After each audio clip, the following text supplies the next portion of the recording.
L'objectif de ce centre était de regrouper des praticiens qui avaient chacun des spécialités. Aujourd'hui, des chirurgiens qui opèrent un peu toutes les articulations, ça n'existe plus, ou en tout cas c'est l'ancienne génération maintenant.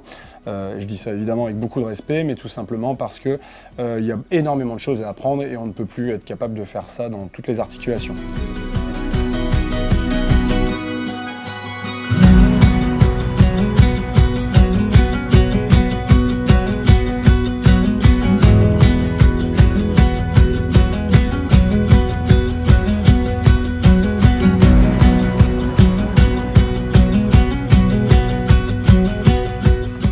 Voilà, depuis qu'on a créé ici notre institut, le grand plus qu'on a, que ce soit pour nous ou nos patients, et ils nous le disent, c'est la sérénité qu'on a de travailler ici.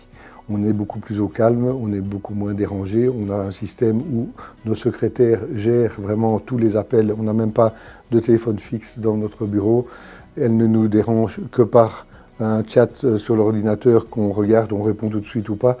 Et ça permet aussi aux patients d'arriver ici et d'être déjà dans un état d'esprit de plus de sérénité parce qu'il fait un calme olympien dans la salle d'attente, c'est un grand espace, il y a de la clarté, ils ne sont pas confinés comme on était avant dans une petite salle d'attente où ils étaient l'un sur l'autre et où il y avait un passage monstrueux. On travaille dans une ambiance vraiment très calme et bon, évidemment on s'entend super bien entre nous, c'est pour ça qu'on l'a fait ensemble aussi et c'est vraiment très très intéressant et très bénéfique pour notre travail et on n'est plus dans un état de stress permanent. On a déjà assez de concentration et de stress en salle d'opération, alors si on peut faire nos consultations dans un état de sérénité, c'est un plus. L'Institut est lumineux, il est spacieux, il y a de la place, le parking il est juste à côté, j'ai pas besoin de marcher pendant 100 mètres avec mes 2 béquilles pour pouvoir voir mon chirurgien, donc on a essayé de penser ce centre en disant quel est le plus simple pour le patient, et le plus simple c'est pas forcément aussi sur le côté médical mais sur le côté pratique des choses, donc le fait d'avoir le parking réellement juste à côté, la porte à côté, bientôt d'avoir la radiographie qui sera aussi dans notre centre, qui nous permettra aux patients de se dire je n'ai pas besoin d'aller à tel endroit faire ma radiographie, puis d'aller à tel endroit voir mon chirurgien. On a voulu penser ce centre réellement comme on peut tout faire là-bas, j'y vais qu'une fois et ça me permet réellement de dégager du temps aussi pour moi, de se dire je ne vais pas prendre toute ma semaine à devoir faire tel rendez-vous. On l'a pensé comme ça tout simplement. Alors cet institut s'est créé par l'idée de plusieurs chirurgiens dont je fais partie. L'objectif était de rassembler au même endroit des gens qui allaient être spécialisés dans l'appareil ostéo-articulaire. Et il n'y a évidemment pas que des chirurgiens, donc l'objectif au fur et à mesure du temps va être de grandir. Et on souhaitait surtout regrouper l'ensemble de ces différentes consultations et de ces différents corps de métier au même endroit. Donc typiquement, dans le plan chirurgical, nous sommes pour le moment en tout cas 4, ça va vouer à grandir prochainement, mais on est chacun spécialisé dans une articulation, avec un chirurgien qui est spécialisé pour l'épaule, un chirurgien qui va être spécialisé dans la cheville et le pied, 2 chirurgiens dans la hanche et le genou, avec un qui est plutôt spécialisé dans la hanche et un qui est plutôt spécialisé dans le genou. Mais ça ne suffit pas à répondre aux problématiques puisque certains problèmes ostéo-articulaires vont être résolus par exemple par de la podologie et c'est la raison pour laquelle nous avons fait le choix de travailler avec une podologue qui règle énormément de problèmes au niveau des sportifs. On a également le travail avec une ostéopathe qui règle également beaucoup de problèmes. Le principe n'est pas de se dire que l'ostéopathe et le chirurgien sont en concurrence, c'est simplement parce qu'on va traiter différentes pathologies. Et donc la distribution du soin n'est pas verticale, c'est-à-dire de savoir s'il y en a un qui sait plus de choses que l'autre, mais c'est une distribution qui est horizontale. C'est-à-dire que par exemple, si on fait la comparaison entre un chirurgien et une ostéopathe, l'ostéopathe va intervenir sur de la microstructure, alors que le chirurgien va intervenir sur de la macrostructure, bien évidemment. Et on n'a pas cette capacité de nous jouer sur des petits mouvements millimétriques à notre échelle. Donc il est vrai que l'idée de la chirurgie, ça doit rester une idée finale, c'est-à-dire que, par exemple, quand on arrive dans une problématique de prothèse de genou, il nous paraissait important de travailler également avec une diététicienne, car la perte de poids améliore systématiquement les symptômes des patients, que ce soit en amont de la chirurgie ou que ce soit en aval de la chirurgie. Et donc notre intérêt était de regrouper toutes ces problématiques afin de se dire quand on rentre dans notre institut, notre problématique au niveau ostéo-articulaire va être résolue par quelqu'un de cet institut. C'était ça la philosophie.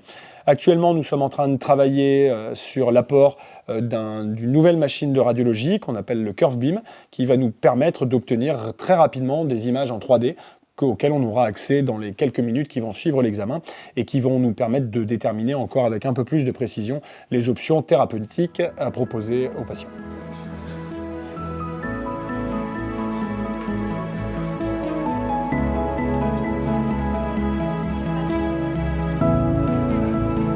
Moi, c'est Fiona, je suis une des secrétaires à l'Institut 5S, donc finalement une des premières personnes que vous allez voir en arrivant chez nous. Mon rôle au sein du secrétariat, c'est premièrement d'accueillir les patients donc qui viennent en physique, de créer leur dossier pour les chirurgiens en prenant leurs coordonnées, etc.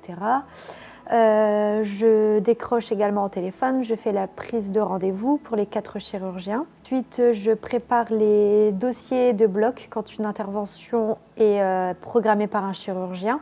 On explique tout le dossier au patient dans l'intégralité.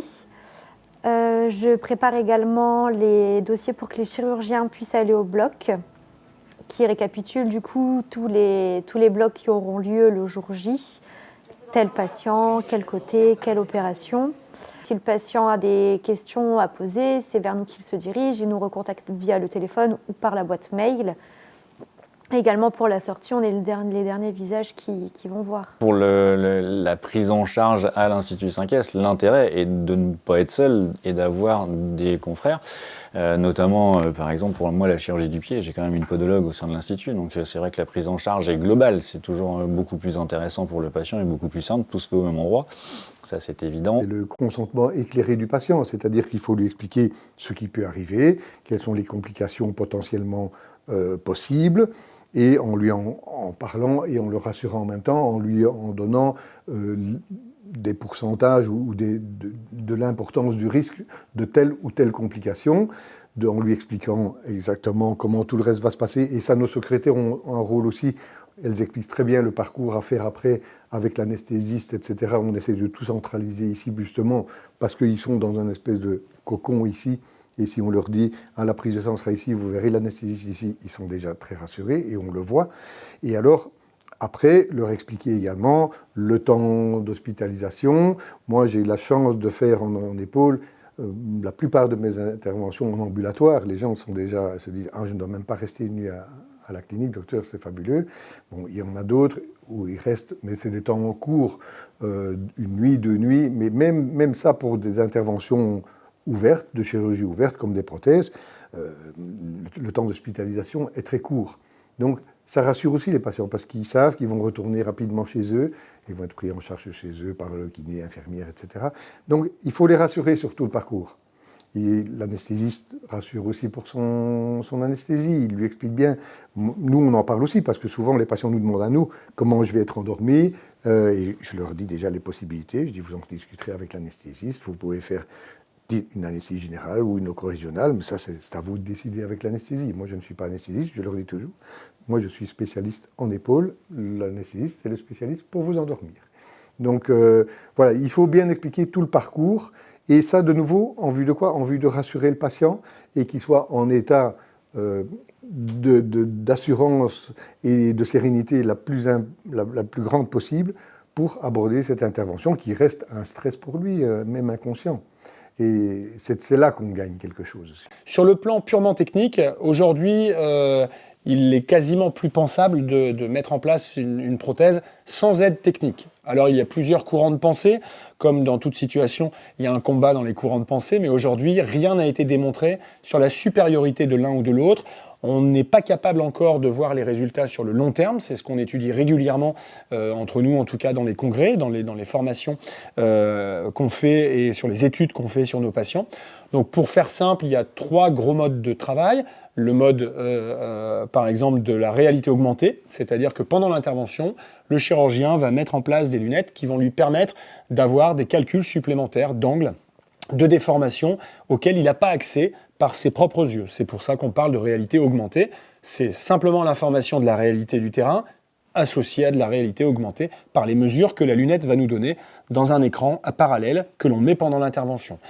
La deuxième option possible, c'est les techniques de robotique. Alors c'est vrai qu'aujourd'hui, dans les journaux, on a tendance à entendre les gens qui souhaitent être opérés par des robots. Rassurez-vous, vous ne serez encore pas opéré par un robot, puisque la responsabilité et le choix des critères sont dictés par le chirurgien, c'est-à-dire que c'est le chirurgien qui va définir les critères demandés par le robot. Simplement, le robot va permettre évidemment la précision, va lui permettre d'apporter la précision dans la coupe, et on est en droit, même si aujourd'hui nous n'avons pas démontré d'amélioration sur le court terme, on est en droit de penser que sur le long terme, la précision va permettre d'augmenter la survie des implants. La troisième situation, qui a ma préférence pour ce qui concerne notamment les prothèses unicompartimentales, c'est ce qu'on appelle les guides sur mesure, qu'on emploie malheureusement plutôt en anglophone, qu'on appelle les PSI, et donc qui vont permettre de faire réaliser un guide qui va être particulièrement fait et uniquement fait pour le patient correspondant. Par exemple, si je suis amené à vous opérer d'une prothèse unicompartimentale, on va vous faire un scanner qui va modéliser l'ensemble de votre tibia, de votre fémur, et nous allons obtenir une modélisation 3D, comme vous l'obtenez là, qui correspond à l'os de quelqu'un, en modélisation 3D, et qui va me permettre de programmer par ordinateur l'intervention en amont. On va donc, plutôt que de faire cette coupe par une instrumentation manuelle, mettre en place un guide qui a été fait également sur mesure, sauf qu'il va s'adapter au millimètre, vraiment sur le squelette du patient, et qui va nous permettre donc de reproduire une coupe au millimètre de ce que l'on souhaitait faire. Là encore, sur le court terme, on n'a pas montré de supériorité par rapport aux techniques utilisées de façon habituelle ou ancienne. On est en droit néanmoins de s'accorder sur le fait que la précision de la coupe va améliorer les résultats dans le long terme. On a quand même montré effectivement que l'utilisation de ces guides améliorait le temps opératoire, et donc on va être moins agressif sur le plan musculaire, et on va donc avoir une récupération en général plus rapide. Alors, et bien évidemment, il ne faut pas vendre du rêve, parce qu'il y a toujours quand même quelques semaines de rééducation, mais en tout cas, toutes ces instrumentations nous ont permis d'augmenter la précision de notre travail. Alors après, dans le parcours d'un patient, il faut faire vraiment attention. Déjà, c'est la compréhension du patient par rapport au parcours. Alors, c'est vrai que nous, on essaye de se détacher un peu de la clinique pour proposer quelque chose qui nous paraît un peu plus fluide pour le patient. Après, il faut faire en sorte que la personne le comprenne, parce que c'est vrai que si vous arrivez face à un patient, vous lui expliquez quelque chose de « on va vous faire ci, ça, ça, ça, ça », et à la fin, il sort de là et il ne le comprend pas. Donc, c'est tout le rôle de nos secrétaires qui sont à l'accueil. C'est réellement d'avoir une feuille de route, tout simplement, qui permet de dire « vous venez de voir votre chirurgien, vous allez vous faire opérer, et voilà ce qui va se passer pour vous ». Donc on essaye un maximum que les choses soient le plus simples possible. Après, on fait en sorte que la personne puisse le comprendre, tout simplement, et ça, il faut faire attention, parce qu'il n'y a rien de pire que d'avoir un patient qui n'a pas compris les choses et qui finalement se retrouve un peu perdu, tout simplement, alors que nous, notre rôle dans l'Institut 5S, c'est vraiment de faire en sorte que le parcours soit réellement simple, avec des points A, des points B, des points C, et que tout se relie de manière très concrète, quoi. On a un impact dans le sens où on est, la première personne qu'ils vont voir, donc le fait d'accueillir avec le sourire, on installe une relation de confiance. Moi, j'ai des patients, par exemple, qui me connaissent. Ils connaissent mon prénom, ils viennent me voir, ils me demandent comment je vais. Ça va, Fiona?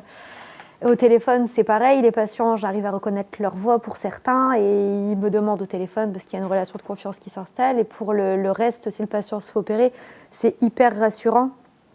Et l'avantage aussi, c'est qu'ils ont toujours les mêmes interlocutrices. On est 3 au secrétariat, et c'est forcément une de nous 3 qui décroche le téléphone ou qui vont voir en arrivant. Pour le suivi du patient, on a un logiciel qui nous permet de tenir à jour des dossiers dans lesquels on note le maximum d'informations.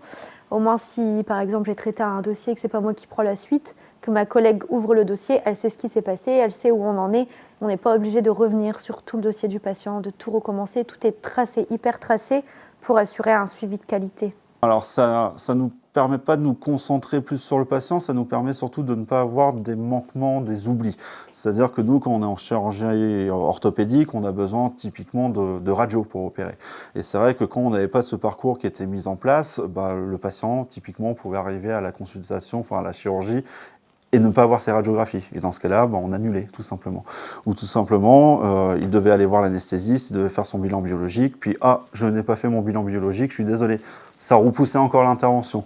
Donc nous, ça nous permet réellement de vérifier tous les points, encore une fois, de se dire bah, ça c'est validé, ça c'est validé, ça c'est validé, et de nous donner en fait une facilité pour nous chirurgiens de se dire quand le patient arrive au bloc opératoire, tout a été fait, tout simplement, et de donner aussi une sérénité au patient de se dire, en fait, il y a tout le temps quelqu'un qui a vérifié si ça devait être fait et ne pas être dans la nature de « ah bah je sais pas », tout simplement. Donc nous, ça nous permet de gagner pas forcément du temps envers le patient, parce que le temps, on le prend dans tous les cas en consultation, mais ça nous permet réellement de se dire, il n'y a aucune erreur jusqu'à la prise en charge.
Donc concernant le parcours du patient qui l'amène à consulter en anesthésie, tout d'abord il a plusieurs rendez-vous avec le chirurgien, dont un qui fixe potentiellement une date opératoire et une indication opératoire. C'est uniquement à partir de ce moment-là que se pose la question du parcours anesthésique qui commencera par une prise de rendez-vous et une série de préparatifs en amont de cette consultation, gérés la plupart du temps par le chirurgien, qui sont la nécessité de bilans complémentaires anticipés de type la plupart du temps cardiologique par exemple. Quand ils ont réalisé ce parcours, ils prennent rendez-vous avec nous. En moyenne, on compte entre 1 mois à 15 jours avant l'intervention, sachant que la loi nous impose de les voir minimum 48 heures avant l'anesthésie. Donc ils se présentent ici à l'Institut 5S, on consulte plusieurs fois par mois dans l'Institut, où là on réalise une consultation d'anesthésie qui a comme principe de s'intéresser au passé médical du patient, à sa situation clinique actuelle, à les bilans complémentaires qu'il a dû réaliser au niveau cardiologique et sanguin, et ensuite, en fonction de cette synthèse médicale, on décide en collaboration avec le patient d'une technique anesthésique la plus adaptée à sa chirurgie et à son état de santé. Point. Ensuite, on arrive à, on essaye en tout cas d'adhérer à ce que le patient souhaite également. On prend en considération le souhait du patient, surtout dans le cadre où il n'y aurait pas de surmajoration du risque anesthésique. Sinon, évidemment, c'est l'anesthésiste qui choisit la technique la plus adaptée. Et ensuite, il y a tout le côté information du patient de la technique anesthésique, ses risques, ses avantages, et on lui explique également tout le parcours de cette fin de consultation jusqu'à la sortie et le retour à domicile, ce qui permet au patient de diminuer son anxiété de l'intervention. Parcours d'un patient qui me consulte pour une déformation des orteils, par exemple, qui peut être donc le plus fréquent étant la luxe valgus, donc la déformation du gros orteil, assez classique, l'oignon bien décrit, on va dire. La prise en charge d'un hallux valgus est à la carte, c'est vraiment en fonction du patient et du pied du patient. Ça peut être que le premier rayon, ça peut être aussi les rayons latéraux. C'est une prise en charge globale en fait de cette déformation. Et les techniques sont classiques, les anciennes techniques déjà décrites qui sont les chirurgies ouvertes. On est malheureusement obligé de faire encore une cicatrice pour aborder l'os et corriger cette déformation. Et des techniques un peu plus récentes où on limite les incisions pour faire de la technique percutanée, ce qu'on appelle, donc avec moins d'incisions. Et l'intérêt de cette technique est principalement la diminution des douleurs, parce que la chirurgie de l'hallux valgus est réputée douloureuse, ce qui était vrai, mais il est de moins en moins quand même de nos jours, avec aussi l'amélioration de la prise en charge de la douleur. Alors, de toute façon, le parcours patient, il faut le voir comme pas on opère et puis c'est terminé, vraiment on consulte et on consulte dans les suites au post-opératoire. Donc le parcours patient, c'est simple, hein, c'est d'avoir tout simplement une consultation avec son chirurgien qui permet de tailler un diagnostic et de dire s'il y a une prise en charge particulière et si cette prise en charge va être opératoire ou non.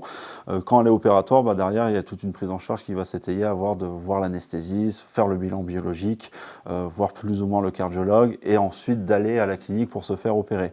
Donc au sein de l'Institut, l'avantage maintenant, c'est qu'on a mis en place des rendez-vous avec l'anesthésiste et le bilan biologique qui permet de faire une paire de coups. Tout simplement, vous venez ici 2 fois, vous voyez le chirurgien et la deuxième fois, vous voyez et l'anesthésiste et le bilan biologique. Et la prochaine fois, c'est vous faites opérer. Donc on essaye réellement un minimum de limiter les consultations pour que ce soit plus simple pour le patient. Après arrive le lieu de l'intervention qui est la clinique du parc, pour le coup, qui n'a pas changé. L'intervention, la délai de prise en charge dépend de chaque intervention. Donc ça, il ne faudrait pas rentrer dans les détails, mais ça n'a pas changé. Réellement, on essaye de faire un maximum, de limiter le temps de présence à la clinique. Donc c'est vrai qu'il y a la chirurgie ambulatoire qui permet de partir le jour même de l'intervention. Et quand on nécessite de garder un peu plus les gens hospitalisés, on essaye de réduire tout simplement la durée d'hospitalisation. Et après, la prise en charge, elle continue. On ne se fait pas opérer, on ne voit plus son chirurgien. Il y a tout le suivi post-opératoire derrière, quoi. Alors, je pense que la relation entre un médecin et un patient est essentiellement une question de confiance. Tout simplement parce qu'à l'heure d'aujourd'hui, du multimédia, du média permanent, où on a toutes les informations, trop d'ailleurs, souvent pas les bonnes, sur tout ce qui se fait en termes de thérapeutique, on a souvent des informations faussées. Et il est vrai que le premier réflexe qu'a quelqu'un de la nouvelle génération, c'est d'aller sur Internet pour savoir ce qui existe. Donc c'est très important d'expliquer cela. On a la chance, entre guillemets, de ne pas être confronté, nous, à des pathologies qui sont des pathologies vitales. C'est-à-dire qu'on va traiter des handicaps fonctionnels, des difficultés à faire des activités sportives, c'est-à-dire que le patient est quasiment toujours dans la situation d'avoir le choix. Notre rôle, il est donc très important, c'est d'expliquer les tenants et les aboutissants, de pouvoir peser avec le patient la notion de rapport, bénéfice et risque par rapport au choix d'une intervention, au choix d'un traitement médical. Et ça, c'est quelque chose qui est extrêmement personnalisé. À partir du moment où le patient a décidé de lui-même, de sa propre volonté, d'être acteur dans ses soins, il y aura un résultat positif. Il n'y a aucun intérêt à ce qu'un chirurgien pousse une indication chirurgicale au risque d'avoir de toute façon un mauvais résultat. Donc c'est vrai que le résultat final d'une intervention chirurgicale, par exemple, va être l'association d'un travail commun. Et c'est vrai que même si des patients sympathiques nous remercient quand l'objectif est atteint, systématiquement en tout cas, je leur rappelle que c'est un travail d'équipe et que si le patient n'a pas mené à bien son travail, comme le kinésithérapeute ou le chirurgien, si une des parties est manquante, le résultat ne sera pas au rendez-vous. Donc il est important que ce climat de confiance s'installe et c'est encore une fois, le chirurgien est là pour guider dans la décision.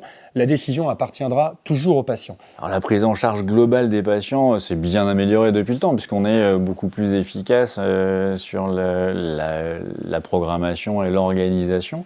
D'où l'intérêt aussi de cet institut, très clairement, c'est de pouvoir proposer aux patients d'avoir beaucoup plus de choses sur place. Les prises de sang, la consultation d'anesthésie en fait partie, c'est quand même beaucoup plus simple pour les patients. Et tout a évolué dans ce sens de simplification pour les patients, où on essaye de faire des dossiers plus faciles, plus uniformisés et plus compréhensibles, que le patient ne soit pas trop perdu dans sa prise en charge, que tout le parcours lui soit bien expliqué, de manière à savoir où il doit aller et ce qu'il doit faire, c'est quand même plus intéressant pour lui. Et les techniques se sont améliorées à la fois sur le côté chirurgical très clairement, mais aussi l'anesthésie, puisque j'opère de plus en plus de patients avec des anesthésies loco-régionales, donc ça sont mes collègues anesthésistes qui ont progressé, et donc la prise en charge de la douleur est bien plus efficace. Et des suites plus simples pour les patients, de l'ambulatoire de plus en plus, de la remise en route beaucoup plus rapide. Et donc ça, c'est ce qui se continue de s'améliorer avec ces prises en charge et l'intérêt de ce genre d'endroit où effectivement on essaye d'améliorer toujours plus la prise en charge de nos patients. C'est vraiment primordial cette transparence. Le patient aujourd'hui, l'information du patient est une obligation légale. Il doit signer comme quoi il a bien reçu une information qui est claire, qui est loyale, qui est adaptée à toute sa situation de santé et à son parcours. Donc oui, on ne peut pas changer les choses à la dernière minute, c'est pas l'idée. L'idée, c'est vraiment que le patient soit très au courant de ce qui va se passer, à la fois parce que c'est légalement indispensable, mais aussi pour que le patient se sente en sécurité et rassuré de ce qu'on va lui faire au bloc opératoire. Dans la prise en charge, le motif principal de prise en charge, notamment pour la chirurgie par exemple de l'hallux valgus, en tout cas de l'avant-pied, le motif principal de consultation, c'est la douleur, la déformation et l'aspect du pied. Je ne fais pas de chirurgie esthétique, je fais de la chirurgie fonctionnelle, et de ce fait, c'est vraiment la douleur qui doit conditionner la consultation. Et après, la prise en charge est adaptée au patient, c'est-à-dire que s'il y a une déformation très modérée avec une douleur importante, on a des possibilités, et si à l'inverse, on a une déformation très importante avec des douleurs très modérées, on a aussi des possibilités, et c'est à chaque fois l'avantage, les balances bénéfices-risques que je dois expliquer au patient et que le patient doit intégrer. Donc l'intérêt d'être ici est d'avoir des confrères spécialisés dans la prise en charge de l'épaule, de la hanche et du genou, ce qui quand même fait une prise en charge globale, beaucoup plus intéressante. C'est effectivement l'intérêt. Le travail en équipe est intéressant. L'objectif, c'est, comme on le dit souvent avec le docteur Gaden, c'est qu'ils adhèrent au projet. Se faire opérer, c'est un projet, surtout en chirurgie orthopédique. Et donc l'adhésion au projet améliore, personnellement j'en suis convaincu, les résultats anesthésiques et surtout chirurgicaux. Alors concernant les techniques anesthésiques proposées par notre consultation pour la chirurgie, la plupart du temps prothétique en chirurgie orthopédique, sur la hanche et sur le genou, on a deux grands classiques, l'anesthésie générale qui a comme avantage ce qu'on disait avant, de rien voir, rien entendre, même si c'est plus si vrai que ça aujourd'hui, et l'anesthésie rachidienne où on n'endort que les jambes, qui a d'autres avantages au niveau santé, au niveau sécurité, mais qui avait auparavant l'inconvénient, les gens arrivent en consultation en disant je vais tout voir, je vais tout entendre. Alors on va un peu rompre toutes ces idées reçues. Moi je dis souvent l'anesthésie générale n'est pas la solution à l'anxiété du malade, bien au contraire. Aujourd'hui, une grande partie des programmes opératoires se font sous rachianesthésie, donc une anesthésie que des jambes, auquel on associe une sédation assez profonde qui est, on pourrait dire, une mini-anesthésie générale, ce qui permet au patient de ne rien voir, ne rien entendre. Donc j'explique aux patients qu'en fait ils bénéficient des avantages des deux techniques. L'anesthésie rachidienne a, avec les nouveaux produits mis sur le marché il y a une quinzaine d'années, la possibilité de très vite être reverticalisé, d'être sorti de l'anesthésie extrêmement vite, dans le but que le patient remarche dès l'après-midi de l'intervention. Donc ça c'est vraiment l'atout clé de certaines anesthésies rachidiennes. Et associé à ça, on couple une sédation la plupart du temps, sauf si le patient nous dit non, moi je vais bien, je suis cool, tout va bien, je ne suis pas du tout inquiet. Dans ces cas-là, on ne le fait pas. Mais si le patient a cette anxiété de voir ou d'entendre, eh bien, on lui propose une sédation assez profonde qui permet au patient d'avoir la sensation de l'anesthésie générale, c'est-à-dire le fait de j'arrive en salle de réveil et c'est terminé. Voilà. Et donc aujourd'hui, la grande partie du programme opératoire se fait sur cette technique-là. On y ajoute des techniques d'anesthésie loco-régionale qui sont à visée antalgique. Antalgique, ça veut dire d'anticiper la douleur post-opératoire et surtout de l'éviter. Aujourd'hui, on est là pour éviter la douleur, pour l'anticiper, pour la prendre en charge en amont. Ça commence par des prémédications adaptées. Avant, la prémédication avait une visée plutôt anxiolytique. Aujourd'hui, elle a plutôt une visée de prise en charge de la douleur avant même que le patient soit opéré. Les techniques d'anesthésie loco-régionale permettent d'endormir une partie du corps sur des durées beaucoup plus longues. Donc quand le patient se réveille, il y a toujours cette zone d'endormi, ce qui lui permet de ne pas avoir mal du tout. Ce qui est très surprenant pour les patients, c'est-à-dire qu'ils ont été opérés et pourtant ils ne sentent strictement rien pendant plusieurs heures. Donc on est capable d'endormir une hanche, un genou, un pied s'il le faut, sur des durées très longues. Donc on couple, en fait, on se sert des avantages de toutes les techniques anesthésiques, on les cumule pour optimiser la prise en charge anesthésique. Donc au sein de l'Institut 5S, pour ma part, je suis particulièrement spécialisé dans la chirurgie de la hanche et du genou, avec un amour particulier pour la chirurgie du genou. Et donc en pratique, je m'occupe de deux types de pathologies. En tout cas, ma patientèle représente deux types de personnes.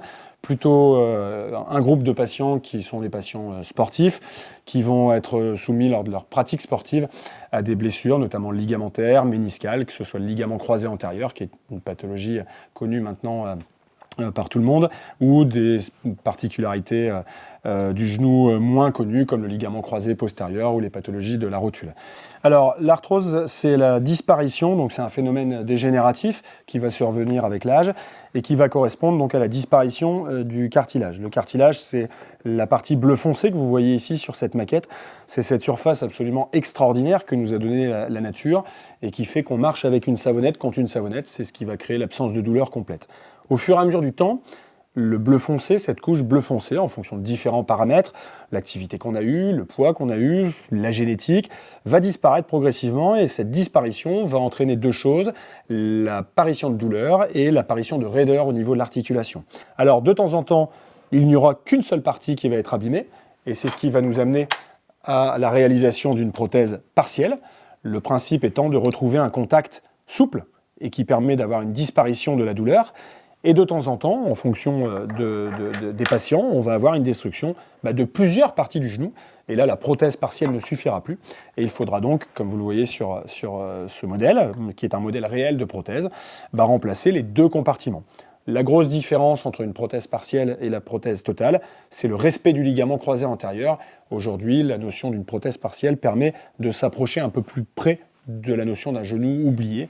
C'est d'ailleurs comme ça que cela s'appelle au niveau scientifique, où on mesure des scores de genoux oubliés qui sont un peu plus importants sur la prothèse partielle que sur la prothèse totale. La blessure princeps, j'allais dire, chez le sportif, c'est la rupture du ligament croisé antérieur. Le ligament croisé antérieur, c'est ce ligament que vous voyez à cet endroit et qui sert notamment dans la stabilité du genou. Donc c'est un ligament qui va être indispensable pour la pratique d'activités pivot-contact, comme tous les sports avec un ballon, le handball, le volley, le basket, les sports où il y aura du contact, comme les sports de combat, les sports où il y a de la rotation et du contact, ça c'est les sports de ballon, mais on peut aussi avoir juste de la rotation, comme le ski par exemple. D'accord ? Voilà, donc ça c'est un élément qui est important et c'est une blessure qui est pas la rupture du ligament croisé antérieur n'est pas obligatoirement opérée. Simplement, chez les gens jeunes et les gens qui sont sportifs, on aura évidemment plus d'indications chirurgicales que chez les gens un petit peu plus âgés qui ont moins de demandes fonctionnelles. Donc en aucun cas, c'est une chirurgie qui serait obligatoire, mais c'est une chirurgie qui va permettre de monter le niveau fonctionnel et notamment dans la pratique des activités sportives. C'est une chirurgie aujourd'hui qu'on fait sous arthroscopie, donc qui va se passer sur des hospitalisations en ambulatoire. Le retour à la vie quotidienne va se passer relativement rapidement, puisque c'est aux alentours d'un mois et demi qu'on va reprendre par exemple son travail, le vélo, la natation. Il faudra par contre en général entre 6 et 9 mois avant de pouvoir reprendre l'ensemble de ses activités sportives, car cela va nécessiter un énorme travail en termes de rééducation, notamment au niveau musculaire. Alors là, je vais un peu vous expliquer tout simplement la différence entre la prothèse de hanche classique et la solution que je peux apporter tout simplement aux patients, qui est le resurfaçage de hanche. Donc la prothèse de hanche classique, celle qui est ouverte à tous les patients qui ont une arthrose de hanche, c'est de venir en fait couper le col du fémur pour venir mettre cet implant qui est le pivot fémoral tout simplement dans votre fémur. Et en face de ça, on vient mettre tout simplement un implant dans le bassin et ça permet de recréer l'articulation. L'avantage, c'est qu'en effet, ça retire toutes les douleurs, c'est le but attendu d'une prothèse de hanche. Le désavantage, c'est que quand on est jeune, la prothèse de hanche a une durée de vie, tout simplement. Et changer une prothèse de hanche, c'est compliqué et ça ne donne pas forcément des bons résultats. Et ça, il faut y penser quand on a des patients jeunes qui sont face à nous et c'est pour ça qu'il y a une solution alternative qui est le resurfaçage de hanche. Donc le resurfaçage de hanche, le but, c'est que c'est une chirurgie qui a préservation du col du fémur. Tout simplement, on essaye de garder un maximum d'os au cas où on devra réintervenir sur le patient. L'avantage, c'est qu'en effet, déjà, c'est que ça permet d'avoir zéro luxation. Donc tout simplement, quand on a une prothèse de hanche, le risque majeur, c'est d'avoir une luxation de prothèse. Quand on a un resurfaçage via son effet grosse tête, on ne peut pas avoir de luxation. C'est un effet succion qui est naturel, tout simplement. Et au-delà de ça, quand la prothèse sera usée au bout de 10, 15, 20, 25 ans, difficile à dire en fonction de la vie de tous les jours, de ses activités personnelles, à un moment donné, on pourra changer le resurfaçage. Et le but de changer le resurfaçage, c'est de mettre tout simplement une prothèse qui nous aurait été indiquée en première intention. Donc ça permet de gagner un temps opératoire, tout simplement. Alors, la chirurgie de l'arthroscopie de hanche, c'est vraiment une chirurgie de prévention. Donc ça permet en fait d'éviter d'avoir de l'arthrose, tout simplement. Donc souvent, c'est des patients qui ont 20-30 ans, qui ont des petites douleurs au niveau de la hanche et qui sont suivis très longtemps par des kinés et qui sont suivis pour des tendinites, des adducteurs, des problèmes un peu articulaires qu'on n'arrive pas à traiter sur le long terme. Et à un moment donné, ils viennent consulter un chirurgien, puis on voit qu'il y a un problème pathologique, tout simplement au niveau de l'articulation. Et le fait de proposer cette chirurgie, ça permet réellement de conserver sa hanche le plus longtemps possible. C'est-à-dire, au lieu d'avoir une prothèse à 50 ans, d'espérer l'avoir à 60, 70 ans. C'est une chirurgie qui fonctionne très bien, mais c'est une chirurgie qui est mise entre peu de mains, tout simplement. Donc c'était encore une fois tout l'avantage de mon arrivée dans l'Institut, de pouvoir proposer cette chirurgie qui n'était pas faite dans le valenciennois, tout simplement. Et ensuite, il y a la chirurgie de resurfaçage, qui est encore une chirurgie donc prothétique cette fois-ci, qui remplace l'articulation comme une prothèse de hanche, mais qui a l'avantage d'être proposée réellement aux sujets jeunes, tout simplement, qui sont encore actifs, autonomes, qui ont envie de reprendre tous les sports. C'est l'avantage pour la prothèse de hanche, c'est qu'on peut reprendre vraiment toutes ses activités personnelles, professionnelles, physiques, sans contrainte, sans risque de luxation, sans risque d'infection. Et ça, c'est une chirurgie, pareil, qui n'était pas proposée dans le valenciennois, qui était proposée uniquement à Lille. Et tout l'intérêt de m'associer avec le docteur Ganen pour proposer cette chirurgie au niveau de la hanche.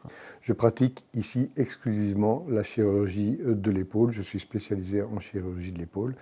On a évolué évidemment vers une hyper spécialisation. C'est le but de notre centre ici, parce que nous sommes tous dans le même mind de cette hyper spécialisation. Il faut bien comprendre qu'avec l'évolution des techniques de l'informatique et de la robotisation, vous ne savez plus vous tenir à jour et être up-to-date dans votre spécialité pour toutes les articulations. On a déjà depuis très longtemps d'ailleurs des chirurgiens de la main qui ne font que la main parce que c'est une chirurgie aussi compliquée.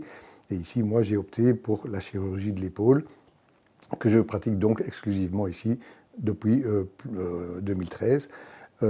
Qui est une chirurgie qui n'est pas facile non plus, qui est une chirurgie aussi qui se pratique beaucoup par voie arthroscopique avec caméra, etc. Donc ce sont des techniques qui ont fort évolué et qui deviennent vraiment très précises, mais qui nécessitent un investissement en temps pour l'apprentissage, etc.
parler maintenant tout le process de réhabilitation précoce, on appelle aussi la RAC.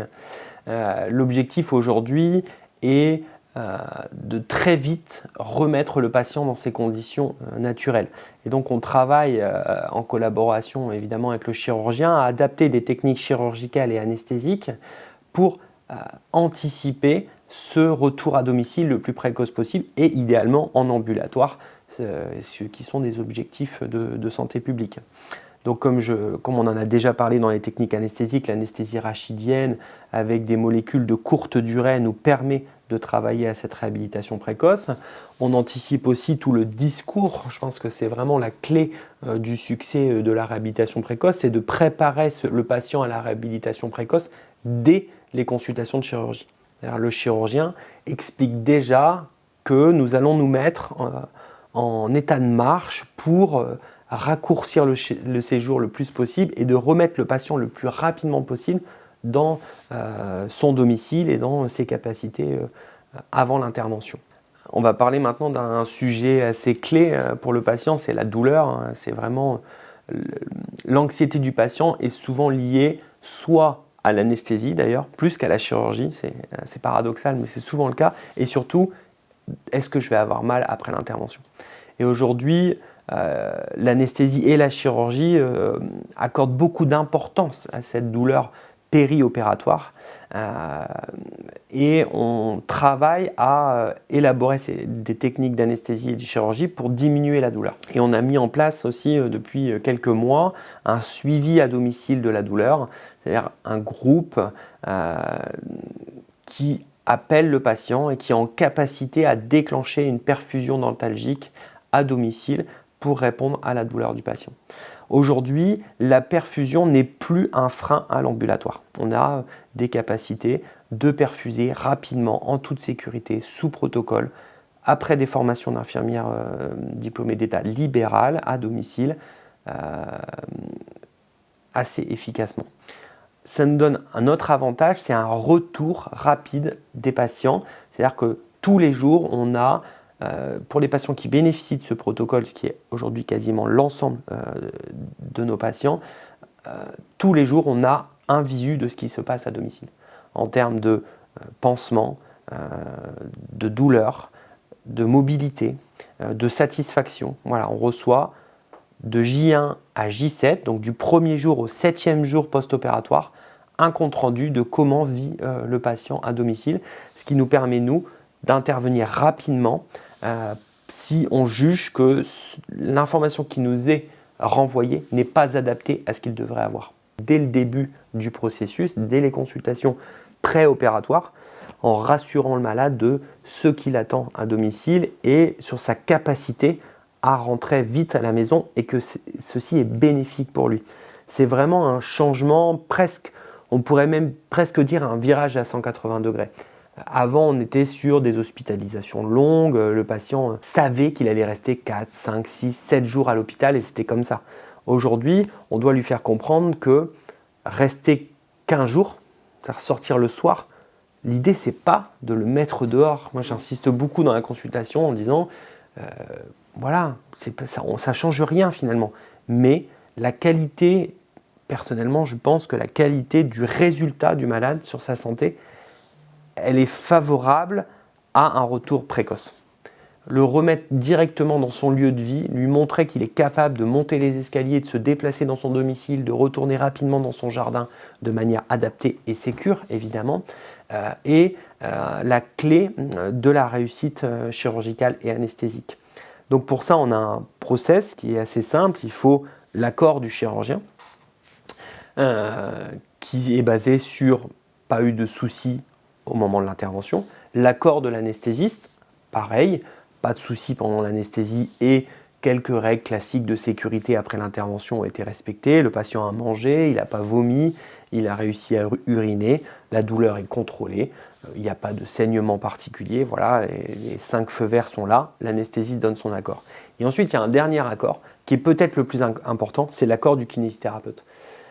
De se dire, ben voilà, le kinésithérapeute a validé comme quoi le patient était en capacité à se déplacer à son domicile, à monter les escaliers en toute sécurité. Et finalement, il faut ces 3 feux verts pour pouvoir rentrer chez soi. Et tout le monde explique cet objectif au patient. Et la répétition fait que le patient monte sa confiance en sa capacité à rentrer rapidement à la maison. Une fois que l'intervention a été pratiquée, le patient y revient. Moi, ma consultation, généralement, après 3 semaines, pour un premier contrôle, et en fonction de la pathologie, de ce qui a été fait. Après, les rendez-vous vont s'étaler dans le temps. Par exemple, quand c'est de la chirurgie plus tendineuse, les patients sont revus un peu plus fréquemment pour bien les suivre et qu'il n'y ait pas de problème dans le suivi et dans la rééducation notamment. Quand il s'agit de prothèses, si l'évolution est bonne, c'est 2 ou 3 maximum consultations par après, et puis après ça se termine là. Donc l'important c'est de les revoir ici, mais comme ils connaissent bien l'endroit, de nouveau, tout se refait ici.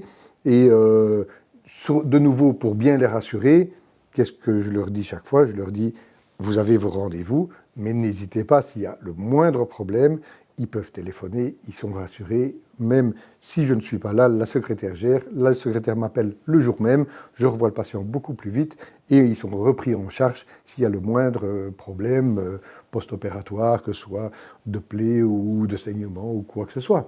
Et ça, de nouveau, c'est toujours le même but, il faut rassurer le patient et lui dire qu'il est là, il peut prendre contact, il sera toujours entendu et il sera toujours revu dans des conditions plus rapides s'il le faut. Alors aujourd'hui, il y a eu énormément de modifications et d'améliorations donc sur la chirurgie et notamment sur la chirurgie prothétique.